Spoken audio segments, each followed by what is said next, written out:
On this episode, we talk to our monk friend Phra Pandit about the ceremonial mysteries of Thai funerals. So if you're a fan of sitting around with your hands clapped in front of you, you'll dig this episode of the Bangkok Podcast.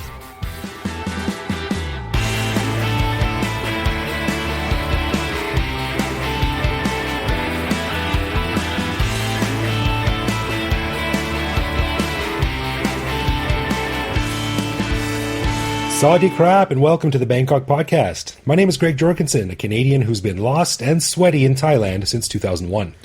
And I am Ed Knuth, an American who came to Thailand on a one-year teaching contract about 17 and a half years ago. So before we get started, we want to say a quick thank you to one of our patrons, Mr. Andy House, who supports us at the show shout-out level. So stick around after we're done talking about Thai funerals to hear some juicy gossip about Andy. And as most of you know, one of the benefits of becoming a patron is access to our weekly bonus show, an uncensored ramble through some current event in our lives in Bangkok. We just finished recording this week's bonus show, and we chatted about pizza and burgers in Bangkok. Classic American meal. Yeah, pizza and burgers and how they're sort of, the ups and downs, a couple of our favorites, recommendations, and a couple of debates on what we like and what we don't like. the Western cultural invasion into Bangkok's food scene. True that. So before we get into things really here, a month ago you might remember that we asked our listeners to let us know how long you guys have been in Thailand, just because we were curious, really. We got some pretty good feedback. We didn't get a ton of feedback. Apparently our listeners are not so hot on the sending emails thing, but we got enough to draw some conclusions. And I broke it down by groups just to make it easier. So here's the numbers. 7.7% of our respondents have been here less than a year. 23.1% of our respondents have been in Thailand between 1 and 3 years. 38.5% of the respondents have been here between 3 and 5 years. 15.4% have been here 5 to 10 years, and 15.4% have been here 10 years or more. So the biggest chunk of people of that graph is the people who have been here between 3 and 5 years. Wow, my immediate takeaway is we don't have that many listeners who have been here only a few months. Maybe it takes a while to discover us. I guess so. And I don't know where people hear about us or anything like that, but maybe the longer you hear, the more interested you get into what people are saying about Bangkok. Although I'm sure if you're moving to Bangkok, you want to do a lot of research online. That's just me. I don't know. But and also judging from the names, I think that everyone who responded was a foreigner. There were only a few names that may have been Thai, like Lee. A few people who responded were named Lee. And a few anonymous people as well. So for the most part, I would say they were pretty Farang. And I think that makes sense to me because it appears to me after my long years in the kingdom that the average turnover time in Thailand is about 3 or 4 years. Like not a lot of expats last much longer than 3 or 4 years. I think that's about right. I'm sure our embassies have data on this kind of thing. But I've got a lot of friends who are here for 3 years or so and take off. Now, I've had some of those people come back, so you do get some returnees. But agreed. I mean, obviously, some people come on a 1-year contract and things like that. But you're right. For people who decide to stay for more than 6 months or a year, it does seem like about 3 or 4 years, and it's there might be a career change or something else going on in your life, and they tend to go back home. Yeah, maybe there's a psychological aspect to it too. Like, oh man, I don't want to be in Bangkok 5 years because then I might be there 10 years. Who knows? That's right. Trust me, it happens pretty quickly. Well, in a way, it makes sense. At about 3 or 4 years, you've really done and seen a lot by that point. It's like you. I mean, there's still. I'm still excited to live here. I think I wrote in my bio that I still feel like living here is an adventure. Right. But I get this idea that in 3 or 4 years you can see and do a lot, and so the idea that it might be time to move on, I get that. Yeah, I agree. Well, and if anyone wants to take a look, if you're interested in some colorful graphics or something like that, I made a cute little pie chart about these results. So we'll post that on our Facebook page when this episode drops, so you can check that out. All right, so with that out of the way, on this episode, we are very glad to welcome back our senior Buddhist correspondent, Phra Pandit, who has been a monk in Thailand for over 20 years now. And I asked him on the show because I was recently at a funeral here in Bangkok, and I got to wondering about the processes, the pageantry, and the tradition of some of the things that happened at the temple. And I thought, who better to explain things than a monk who has been involved in countless funerals over the decades? So I asked him to come on. He very graciously said yes. And here is my conversation with our friend Phra Pandit about Thai funerals.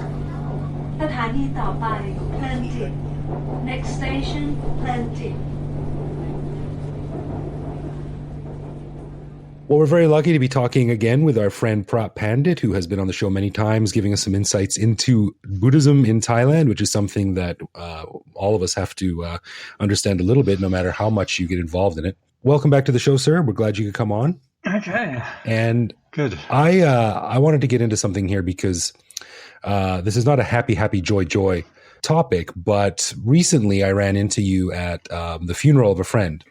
He was a friend to many, actually, and I talked about him on the show before, our buddy Eric Selden, who passed away recently. And it got me thinking that I don't really know a lot about Thai funerals, and I've been to several, and there are always questions that I have when I leave them. Why did they do that? What does that mean? And stuff like that. So I thought you would be the perfect man to talk about this with. Okay. First off, I'm always amazed because for many Westerners, funerals are very, very sad, sorrowful occasion. Basically the ceremonial equivalent of a period at the end of a sentence, like we're done. But Thais seem to take death much more in stride. And from what I've seen, it seems to me that a Buddhist funeral isn't the end of anything. It just sort of seems like a speed bump on the way to the next chapter. What do you think about that? I'm not sure that you can really find philosophical foundation for what you're observing. I think it's just a cultural thing. I went to one funeral, the first funeral that I went to as a monk, and there's a very happy Mei Chi, one of the nuns in the temple, and she said, "Oh, what are you doing today?" I said, "Nothing." She said, "Oh, come along with us." I said, "Where are we going?" She said, "We're going to a funeral." I said, "I don't want to go to a funeral." No, come on, it'll be great. There's all kind of things going on, and like the dancers and stuff. I'm like, okay. So I went along, and then we're sitting there, and it was the pre-funeral. And what they do is they will pour over the corpse, they will pour water over the hand. I'm not quite sure what this is signifying, but anyway, this particular corpse had been there for a few days and had gotten very stiff. So they were having to get their knee onto the arm to kind of break it and pull it over the side of the coffin. Okay. And to me, that was utterly gruesome. But this woman was like, "Oh, yeah, no, it's all right." She had no problem with it. Now, she was the first one to go up. And then I asked her, like, "Well, who is it?" And she said, "Oh, it's my father." Now, that somebody can see their father in that way was just gobsmacking to me. I don't think there's a philosophy behind it. It just must be a cultural thing. Maybe, yeah, because that would be like nightmarish for most Westerners. It was nightmarish for me, and I'd never met any of them. Well, now, for a lot of Westerners, the funeral is sort of like, even when they say, "Oh, we're coming here today to celebrate so and so's life," okay, that's well and good, but it's still a terribly sad thing, and it's kind of like when it's done, everyone goes to the wake and cries and hugs, and then says, "Okay, talk to you later." But it seems to me that just observing, like my mother-in-law and older Thai friends whose friends and family has died, it's sad, but they take something away from it. Yeah, the funerals tend to go on for quite a while.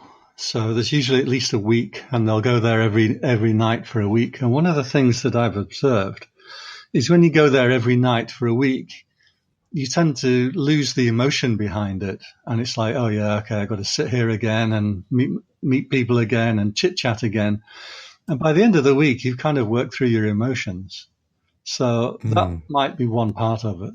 Yeah. Now, for those who are wondering, just really quickly, and correct me if I'm wrong here, Phra Pandit, but when someone in Thailand, be they Thai or foreigner, wants to have a Thai ceremonial funeral, usually what happens is their body in the coffin goes on display. That's the wrong word. Right. at the temple for several days, 2 or 3 days, or maybe longer.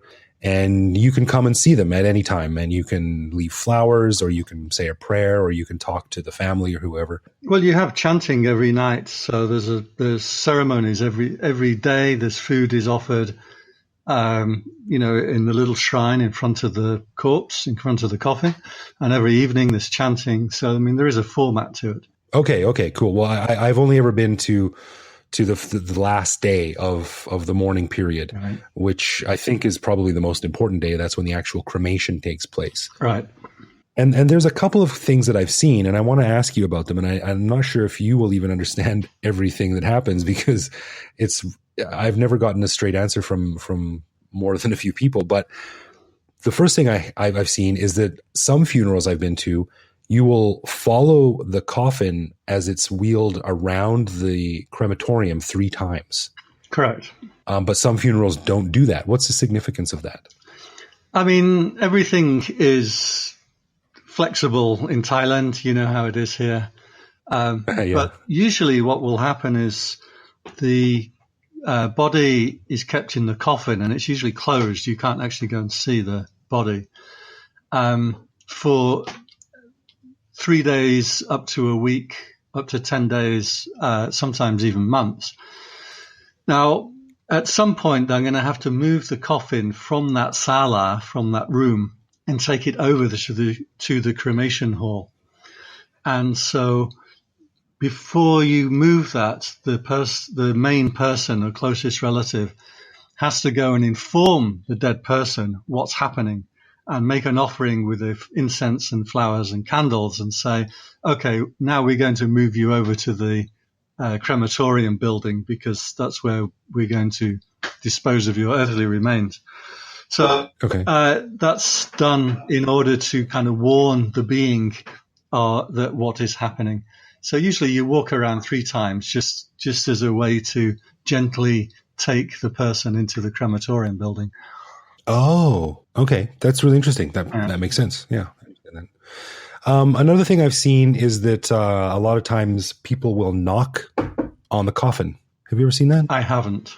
I've seen it at only one funeral I've been to, but people would come up and they would say a prayer, stand in front of the coffin, and then they would give a little knock twice on the side. Okay. I don't know why. No, I haven't seen that one.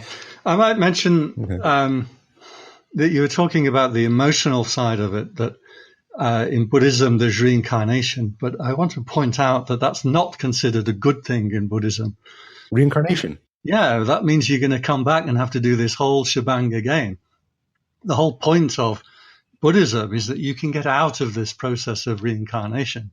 So reincarnation is very dodgy. You might get reborn into a bad place, into a bad realm, into an unhappy situation. So reincarnation is not supposed to be a positive thing. It's not like, well, my dog is in doggy heaven. You're at real risk when you get reincarnated. Oh, that's interesting. And this is why you do so much tambun and get so many monks chanting and make so many offerings, is you want to give as many blessings as you can to the deceased person at this crucial time, just after they've died, before they've taken their reincarnation, to give them the best possible chance. So they can get the hell out of here. They don't want to do this again. Right. You don't want to be reborn as a baby and have to go through adolescence and stuff again, do you? Oh, great. I'm going to have to get beat up in middle school, rejected by girls, and pay taxes all my whole life again. That's going to be fun.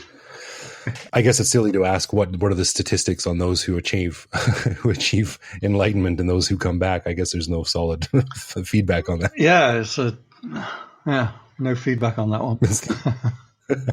Well, let me know if you hear anything, because I'm kind of curious. I'm also curious. I did a funeral recently, somebody who I barely know, but he didn't have many friends, so I felt obliged to attend to his full funeral after a very harrowing last month in hospital. And you always learn little new things. One of the things that I want to tell people is the funerals that I've done, we've done at Wat Tatong, which is at Ekamai. And this is obviously one of the more expensive places to do a funeral. But the times that I've done it, we've managed to keep the funeral down to under $1,000, which is quite significantly cheaper than anywhere else that you could do it. And that's at a fairly expensive temple.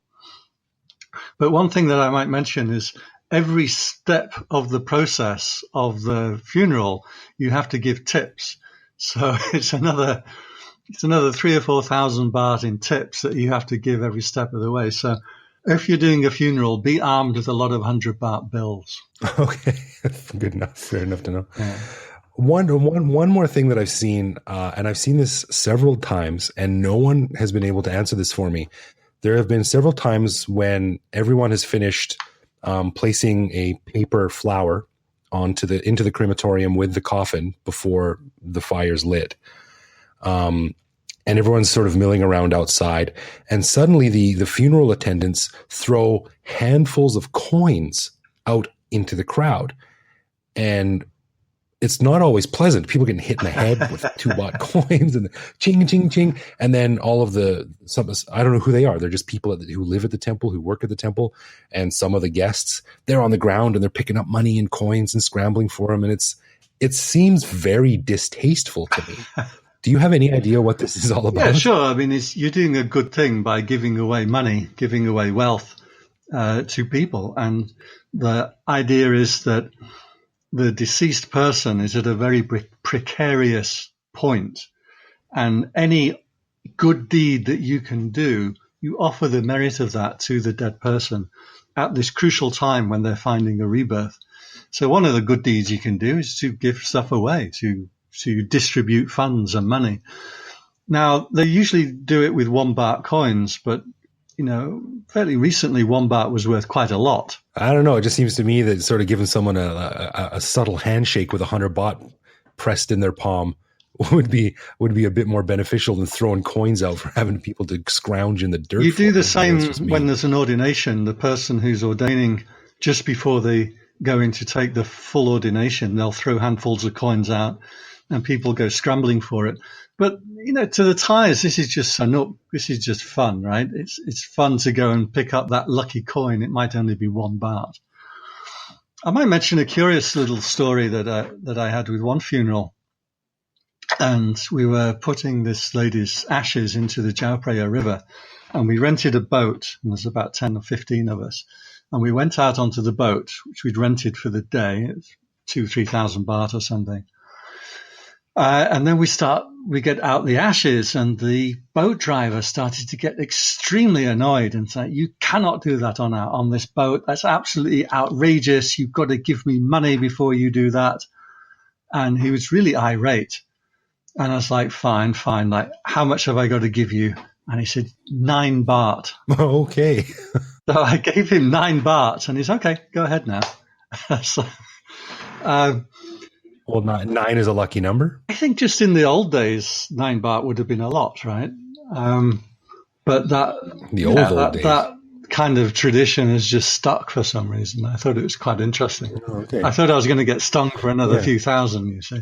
Yeah, right. And it's the old trick, right? They get you halfway out on the river and say, if you want to go back to the shore, that'll be an extra 2,000 baht. So have you seen how Thai funerals have changed over the decades? There's a lot of elements of Western culture that are seeping and bleeding into cultures around the world, whether it's entertainment or education or culture or partying or whatever. Is there any sort of Western sensibilities seeping into the Thai funeral rituals? Not that I've really noticed, no. I guess one would be the scattering of the ashes, because in the Thai old days, you would normally go and take those ashes and you would buy a hole in a wall in a temple, and you would put the ashes into the wall, and then every year you would come back and make some offerings, usually around Songkran period. That's what Songkran is for. But I've noticed that more and more Thais tend to be just scattering the ashes these days. So that might be one aspect. No. But I haven't seen a lot of cultural adaptations in it. There's one little snippet. The actual oven cremation hall in Thai is called a main. But the main actually comes from the word Meru, which is Mount Meru, which is the mountain that resides at the center of the universe. So it's kind of like returning the body into the center of the universe, I guess. Oh, okay. That's the meaning of the word man, which is the cremation rule. That's really interesting. Has cremation always been a part of it in Buddhist culture, or is it like for Westerners it's burying, although cremation is much more popular now? I don't know about Buddhist culture widely. I know that in Tibet they would hack the body up and leave it out for vultures. Yeah, I've seen pictures of that. Don't Google that. It's not cool. Oh, that's really interesting. Well, so what have we learned here? If you go to a Thai funeral, you can go for several days in a row, bring some money with you, and be prepared to be beamed in the head with coins. Sure. And then every morning, there'll be food offerings in a shrine. And very often the temple will arrange that. Every evening there'll be chanting, and you will always have 4 monks, nearly always have 4 monks, not 5 or 7 or 10. And they will recite a certain set of scriptures, which are for some reason become associated with funerals in Thailand. So there's a very strong, story background to this. For example, when you go up to put the flowers into the coffin area, just before you do that, you'll take some robes and you'll put robes onto a piece of string on a table in front of the coffin. And then you'll let go, and then a monk will come up and he will take hold of the corner of the robes and he'll do a recitation. Anicca Vata Sankhara Upadavaya Dhammino. And this chant is because the monks in the old days used to go and find their cloth at funeral grounds. And what they would do is, this particular chant means, here lies this body rotten as a dead log. And then they would take the cloth off the body, you see, and use it for themselves. So this kind of story, I wouldn't expect Thais to know this story, but that's what you do before the body goes into the crematorium. You lay this piece of cloth on a piece of string, and then the monk will walk by chance, happen to see it, take one corner of it and do this recitation. So every little element has these background stories, which are really quite interesting if you know them. It's fascinating to me that, like I was saying, Western funerals and the Western mindset of funerals is just, absolute reverence and tragedy and sorrow and loss. But for Thai funerals, it seems to sort of have an element of sanuk, of fun, of gruesome histories and weird things like bending the hand out of the coffin and stealing the most gruesome thing that I just cannot understand is after the body has been burned, the bones are actually still fairly complete. The thighs and the skull and the neck bones and things. So the guys in the crematorium area in the main will break up the bones, will smash them up into pieces. But when they smash them up, they keep them in separate piles. And then they will lay the head bones that they've smashed up out into a little head, and the arm bones into a little arm, and the leg bones into little legs. And you'll have this gruesome little figurine of ashes laid out in front of you. And for the life of me, I can't imagine why anybody would think up something so gruesome. And then the people would come, whoever's still left over, would come and sprinkle scented oil onto those ashes, to make it nice. Every time I've done a funeral, I've always said to them, no, you make one big pile. I'm not having a little holly or a little Jacob laid out on the table. That's just utterly horrifying to me. I have no idea where this tradition comes from, or why they do it. Wow, that's really weird. So hang around at the end of the funeral. It takes a couple of hours, but you can see this usually after everybody's gone home. Oh, yeah, sounds great. Well, as we're wrapping up here, last question. Let me the people that work at the temple or live at the temple, the funeral attendees that do all these things like breaking up the skull bones and throwing the money and what have you, is that seen as a nice job, a nice duty, or is it seen as sort of something that's undesired or even cursed? Because we know that a lot of these places where death is involved are seen as haunted or cursed or unlucky. No, I think because they're always in temples and there's always monks around and stuff, so I don't think it's considered dirty or untouchable. Usually a lot of these guys are just the local somchai, come in. He's been repairing someone's car and they draft him in and they'll come and carry the coffin for you. Okay. One of the things that I witnessed actually was when my friend had died. When they first got the coffin to the temple, they had to put the formaldehyde into the blood stream to help stop the body from decomposing and smelling. And that is gruesome. You do not want to witness that. And they had a couple of like somchais from the local garage covered in tattoos and filthy shorts, and they came with a bicycle pump and were just Jesus, a foot operated pump, and they were slicing the legs open to find veins and holding it on, and it was just gruesome. Oh my God. But most of these kind of background jobs, they're taken by just like kind of local guys. They're not really temple workers necessarily. Right, but in Western culture, like my friend's father used to be a mortician, and you need to be licensed. Sure. You need to be, you go through a special course. You need to register with the appropriate officials, But here, a bike pump and a knife. That might be one reason why they have this pouring water over the hand ceremony, is because in the West, you would actually go up and see the person in the coffin and often kiss them on the forehead. On the last day. Now that is very expensive. I mean, it's very difficult to stop a body from decomposing and smelling. You've got to have it properly made up. You have to have the cheeks stuffed out. So I guess in Thailand, they pour the water over the hand and then they close the coffin. This makes a lot more sense practically, right? Well, there you go. I guess even if you've been a monk for 20 years like you have, you still don't know all the little nuances that come with it, but you sure have some interesting stories. That's crazy. A bike pump. Well, thank you for coming on, Phra Pandit. That was really interesting. And if listeners, if you ever go to a Thai funeral, it's a really fascinating, interesting insight into Thai culture and Thai history and Thai traditions. And don't just go for the bit at the end. You're supposed to go during the week to support the family. In this recent funeral, where Greg and I had a friend in common who passed away. I mean, every day when they were doing these ceremonies, there's only like 3 or 4 of us there. So it is considered, it's a nice thing if you turn up on the days before the funeral, just to show your support for the family. And that's great advice. That's great. I will take that into consideration the next time someone I know passes away. So thank you again for coming on the show, my friend. And we will talk to you soon enough. Nice to speak to you. Yeah.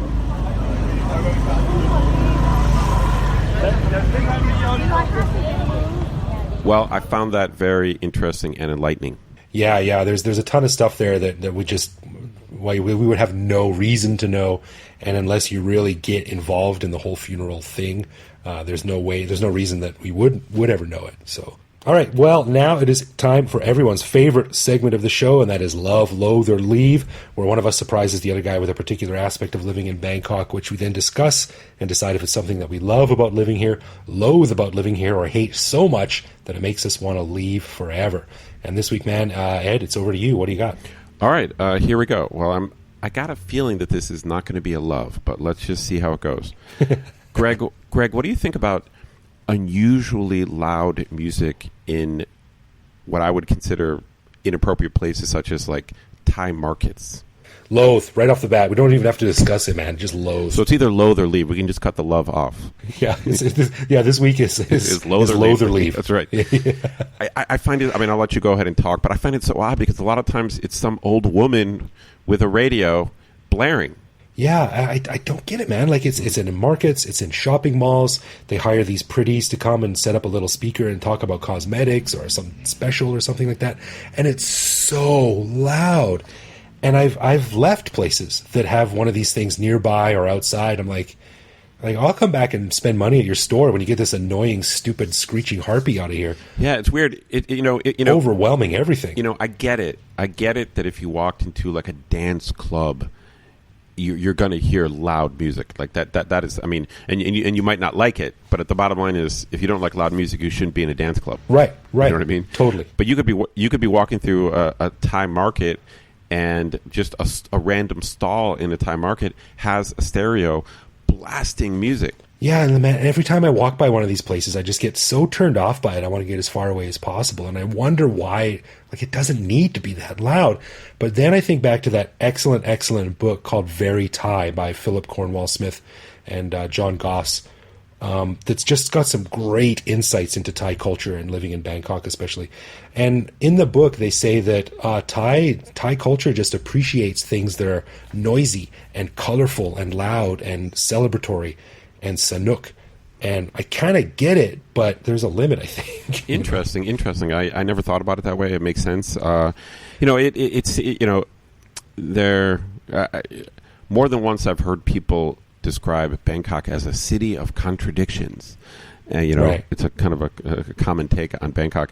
And it's strange because on the one hand, Thai culture and Thai people are pretty kind of quiet and, not very loud, like not as many big personalities. They tend to be, very famously non-confrontational. But then when it comes to certain things like music or whistle blowing, it's like everything has to be at like a very high volume. Yeah, or even when it comes down to the tour buses, you've got these crazy, colorful tour buses with comic book characters on the side, or the trucks that roll up and down the highway. They've got crazy paint jobs and Sylvester Stallone or Serpico on the mud flaps. Like, it's all about noise and activity and Yeah, so interesting. Well, maybe their personalities are subdued, so it has to come out somehow.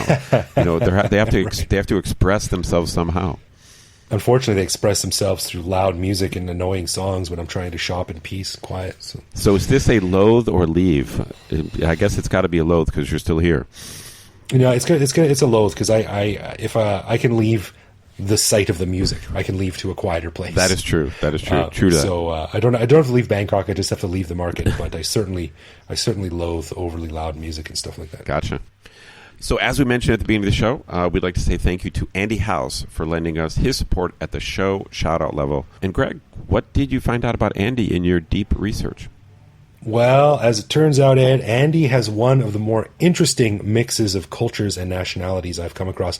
Check this out. He's half Chinese Singaporean, half Arab Libyan, born and raised in London, living in Bangkok. So basically what you're saying is he's a street dog. I wouldn't go so far to say that. I mean, with that makeup, he's clearly a spy. Well, right? Okay. But Andy, I have to say, man, I tried all day to come up with something pithy and amusing here, but you did it. You rendered me speechless. I have no idea how to make up a story about you that comes as close to being as interesting as your real life background, except to say that you can proudly say that with Singapore, Libya, Britain, and Bangkok in your blood, you can just tell people that you're a Singa-Libby Brit-Cockian. How's that? That works for me. Singa-Libyan Brit-Cockian. Not many people can say that. That's right. Where are you from? Well, I consider myself a Singa-Libby Brit-Cockian. So there you go, Andy. Works for me. Singa-Libby Brit-Cockian. So thanks for your support, buddy. We really do appreciate it. And we hope you enjoy the bonus episodes and the future episodes and all the good stuff you're going to get as a patron. Cool. Before we wrap up, I'd like to give a special thanks to all of our patrons who are listening now. As everyone knows, we don't run ads or have official sponsors for the show, so we really, really do appreciate the support we get from our patrons. Thank you. And if you want to get in touch with us, we are at Bangkok Podcast on Facebook and Twitter. Pretty straightforward. And you can send us a message via the contact form on BangkokPodcast.com. We try to answer every message we get because we are just that nice. That's right. And you can also find us online where we post each episode and carry on conversations with our listeners. And you can also reach out to me directly on Twitter where I am BKK Greg. Thank you for listening, everyone, and we will see you next week. Bye-bye.